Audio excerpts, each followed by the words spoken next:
নিজের বাড়ির পুকুরে পড়ে মৃত্যু হলো এক পাম্প অপারেটরের। ঘটনা ধর্মনগর মহকুমার গোবিন্দপুর গ্রামের ৪ নং ওয়ার্ডে।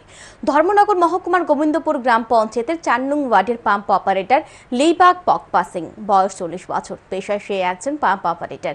ঘটনার বিবরণে জানা যায়, লেইবাগ পকপা সিং নিজের ছেলেকে পড়ানোর জন্য বোনের জামাইয়ের কাছে দিয়ে আসেন বুধবার বিকেল ৫টায় বাড়িতে গিয়ে তিনি নিজের পুকুরে মাছ ধরতে যান। এদিকে তার কোনো খোঁজ খবর না পেয়ে বোনের জামাই সন্ধ্যার সময় তারা বাড়িতে যান। তারপর শুরু হয় লেইবাগ পকপা সিং এর খোঁজাখুঁজি। সেই সময় পুকুরের পাড়ে তার জুতো দেখে সন্দেহ হয় সকলের।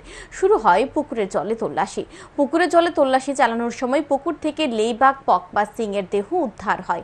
সাথে সাথে পরিবারের লোকজন তাকে নিয়ে যায় ধর্মনগর জেলা হাসপাতালে, কিন্তু হাসপাতালের কর্তব্যরত চিকিৎসকরা তাকে মৃত বলে ঘোষণা করে দেন। বৃহস্পতিবার ময়না তদন্তের পর মৃতদেহ পরিবারের লোকজনদের হাতে তুলে দেওয়া হয়।